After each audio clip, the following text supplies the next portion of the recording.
നമോ ഭഗവതേ വാസുദേവായ. ശ്രീ മഹാഭാഗവതം സ്കന്ധം 4 19-ാം അധ്യായം. പൃഥുവിൻ്റെ യാഗവും ഹയാപഹരണവും. മൈത്രേയൻ പറഞ്ഞു, സരസ്വതി കിഴക്കോട്ടു തിരിയും മനുഭൂമിയിൽ ബ്രഹ്മാവർത്തത്തിൽ 100 അശ്വമേധം ചെയ്തിടിനാൻ പൃഥു. തൻ്റെ ഇതിനെ പിന്തള്ളുന്നു പൃഥുയജ്ഞ മഹോത്സവം എന്ന അസൂയപ്പെട്ട ശതക്രതുവിന് അത് അസഹ്യമായി. സർവാന്തര്യാമിയും സർവഗുരുവും യജ്ഞമൂർത്തിയും പ്രത്യക്ഷനീ യജ്ഞഭൂവിൽ ഭഗവാൻ ഈശ്വരൻ ഹരി. പാർഷദന്മാർ മുനികൾ ഗന്ധർവന്മാർ അപ്സരസ്സുകൾ സ്തുതിപ്പിതവനെ. സാക്ഷാൽ ശിവനൊപ്പം സ്വയംഭുവം കപിലൻ നാരദൻ ദത്താത്രേയൻ തൊട്ട മഹർഷിമാർ സുനന്ദാദി സുഹൃത്തുക്കൾ സനകാദികുമാരരും വിഷ്ണുവിൻ കൂടെയുണ്ടല്ലോ മറ്റെല്ലാ ഭക്തമുഖ്യരും സിദ്ധവിദ്യാധരന്മാർ ഗുഹ്യക ദാനവദൈത്യരും. ഹവിസ് ഏതും കറക്കാവും സർവാഭീഷ്ടതമേതിനി ചോദിച്ചതൊക്കെ നൽകി പൂജിച്ചു യജമാനനെ. കൊണ്ടുവന്നു നദികൾ പാൽ തൈരും മോരുമന്നവും തേനൊലിപ്പഴവും താങ്ങി നിന്നു കൂറ്റന്മരങ്ങളും ചതുരാന്നം പർവ്വതങ്ങൾ പല രത്നങ്ങളാഴികൾ കൊണ്ടുവന്നു കാഴ്ച ലോകപാലന്മാർ വരെ ഏവരും. വിഷ്ണുഭക്തൻ പൃഥുവിനുണ്ടായിത്തീർന്ന മഹോദയം സഹിക്കാഞ്ഞ് ഇന്ദ്രനായി യജ്ഞം തടയാനുള്ള വട്ടമായി പൃഥു 100-മതും യജ്ഞേശ്വരനായി യജിക്കവേ അസൂയയാൽ കട്ടെടുത്തു യജ്ഞാശ്വത്ഥശതക്രതു. അധർമ്മം ധർമ്മമാക്കുന്ന പാഖണ്ഡന്റെ ഉടുപ്പൊടെ വാനിൽ പാറും മരുത്വാനെ ദർശിച്ചാൻ അത്രിമാമുനി.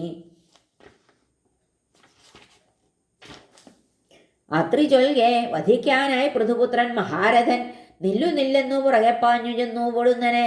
എന്നാൽ ജടാധാരി ഭസ്മാലിപ്തൻ പാഖണ്ഡനെന്നവൻ അടുത്തു ചെന്നറിഞ്ഞപ്പോൾ തോന്നിയില്ല അമ്പയക്കുവാൻ. ബോധിപ്പിച്ചാൻ അത്രി വീണ്ടും മടങ്ങിപ്പോന്ന വീരനെ. യജ്ഞശത്രുവിനെ കൊല്ലൂ ദേവാധവനെ ഇന്ദ്രനെ. വിണ്ണിൽ ചരിക്കും ഇന്ദ്രന്റെ നേർക്കാ കോപിച്ച ഭൂപതി ജടായു രാവണൻ തൻ നേർക്കെന്നോണം പാഞ്ഞുപോയുടൻ. കള്ളവേഷത്തോടൊത്ത അശ്വത്തെയും വിട്ടിന്ദ്രനോടവേ തിരിച്ചെത്തിച്ചിത് അശ്വത്തെ ഭൂപാലൻ യജ്ഞശാലയിൽ. വിസ്മയാവഹമധീരകൃത്യം കണ്ട മഹർഷിമാർ അവൻ അന്നിട്ട പേരത്രേ വിജിതാശ്വൻ മഹാപ്രഭോ. കൂരിരുട്ട ഉണ്ടാക്കി വീണ്ടും വന്നു ഗൂഢം ശതക്രതു. കട്ടു യൂപത്തിലെ സ്വർണ്ണക്കൈറോടഹയത്തിനെ വാനിലൂടെ ചരിപ്പോനെ അത്രി കാട്ടിക്കൊടുക്കിലും കപാല ഖട്ടുവാങ്കുവാനെ ചെറുത്തില്ല നൃപാർഭകൻ. വീണ്ടും അത്രി പ്രേരണയാൽ ദുഷ്ടൻ അമ്പെയ്ത വേളയിൽ അദൃശ്യനായ ശക്രൻ. എന്നാൽ വീണ്ടും കൈവിട്ടു വാജിയെ കൊണ്ടുവന്നു കുതിരയെ. പിന്നെയും യാഗശാലയിൽ ഇന്ദ്രപാഖണ്ഡത്വമാട്ടെ ക്ഷീണർ കൈക്കൊള്ളുവതിപ്പോഴും. ഇന്ദ്രൻ കുതിരയെ കക്കാനിട്ട വേഷങ്ങളെ ജനം പാപഖണ്ഡങ്ങളായി കാണുന്നു. ഖണ്ഡമെന്നത് സൂചകം. പൃഥുവിൻ യാഗം മുടക്കാൻ അശ്വത്തെ കട്ടവേളയിൽ ഇന്ദ്രൻ കൈക്കൊണ്ട് ഉപേക്ഷിച്ചതെല്ലാം പാഖണ്ഡവേഷമായി. നഗ്നത്വമാരക്തവേഷം ഭിക്ഷയ്ക്കുള്ള കപാലവും ധർമ്മിഷ്ഠതാചിഹ്നമായി കാണൂ മൂഢരിപ്പോഴും. ഇതുകണ്ട് ഇന്ദ്രനെ കൊല്ലാൻ പൃഥുവിക്രമനാം മൃദു തൊടുത്തു തൻ്റെ വില്ലിന്മേൽ കോപത്താൽ ഘോരസായകം. ചാടിപ്പിടഞ്ഞ് ഇന്ദ്രവധത്തിന് ഊന്നിടും ദുഷ്പ്രേക്ഷകോഭിഷ്ടനുടേവമോദിനാർ. തടുക്കു മൃത്തിക്കുകൾ ഇങ്ങു വയ്യ പശ്വാരംഭമല്ലാത്ത വധം മഹാമതേ. ഭവാന്റെ പേരാൽ ഹതതുല്യനായി ഭവദ്യജ്ഞം മുടക്കാൻ കൊതികൊള്ളും ഇന്ദ്രനെ വിളിച്ചിടാം. ഞങ്ങളുടെ മന്ത്രശക്തിയാൽ വരുത്തി അഗ്നിക്കിരയാക്കിടാമുടൻ. പൃഥുവോട് ഇത്രയും ചൊല്ലി സ്രുവം കയ്യിലെടുക്കവേ തടഞ്ഞത് ഋത്വിക്കുകളെ ബ്രഹ്മാവ് ഇങ്ങനെ ചൊല്ലവേ. നിങ്ങൾക്ക് അവധ്യനാണ് ഇന്ദ്രൻ, യജ്ഞാംശം തന്നെയാണവൻ. യജ്ഞാൽ പൂജിക്കപ്പെടുന്ന മറ്റു ദേവകളെന്ന പോൽ കാണേണ്ടതെന്നാൽ ദ്വിജരെ. രാജയജ്ഞം മുടക്കുവാൻ പുറപ്പെട്ട് ഇന്ദ്രൻ രചിച്ച പാഖണ്ഡരുടെ ഭീഷണി 99 യാഗം ചെയ്തുള്ളൂ പൃഥുവെങ്കിലും സാരമില്ല. അറിവൂ മോക്ഷധർമ്മം താങ്കൾ മഹീപതേ.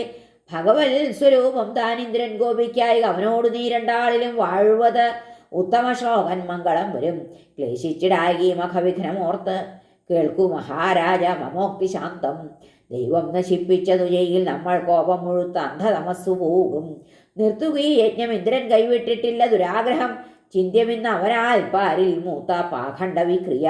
കുതിരക്കള്ളനായ യാഗം മുടക്കിയിട സൃഷ്ടികൾ പാഖണ്ഡർ പാവം ലോകത്തെ വ്യാമോഹിപ്പിപ്പൂ കാൺകെടോ. വേനന്റെ ദുഷ്കർമ്മഭരാൽ തകർന്ന കാലാനുകൂലം ജനകീയ ധർമ്മം സമുദ്ധരിച്ചിടുക. തരീരജാതൻ ഭവാൻ വിഷ്ണുകലാവതീർണൻ. നിൻ പൂർവരാം ധാർമ്മികർ തൻ വിഭാവനം പ്രജാപതേ നീ പരിപൂർണമാക്കണം. ഇന്ദ്രന്റെ ഞാനെന്ന കുബുദ്ധിമായയാൽ നിർമ്മിച്ച പാഖണ്ഡമതം തകർക്കണം.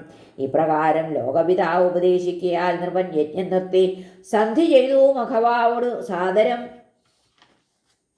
അസംഖ്യേയങ്ങളാം അഗ്നാഹുതിയാൽ തൃപ്തർ ദേവകൾ ദാനം ചെയ്താൻ അവഭൃതസ്നാതന് അവഭൃതസ്നാതന് എല്ലാവരങ്ങളും സശ്രദ്ധമാം ദക്ഷിണയാൽ തുഷ്ടരായി വിപ്രർ സൽകൃതർ ഉള്ളഴിഞ്ഞ് ആശീർവദിച്ചു പൃഥുവെ സത്യദർശികൾ. പിതൃക്കളും ദേവകളും ഋഷിമാരും മനുഷ്യരും മഹാബാഹോ വേണ്ടമട്ടിൽ പൂജിക്കപ്പെട്ടു താങ്കളാൽ. ഹരേ നമ. ശ്രീകൃഷ്ണാർപ്പണമസ്തു. സർവത്ര ഗോവിന്ദനാമ സങ്കീർത്തനം. ഗോവിന്ദ ഗോവിന്ദ. ഹരേ നാരായണ.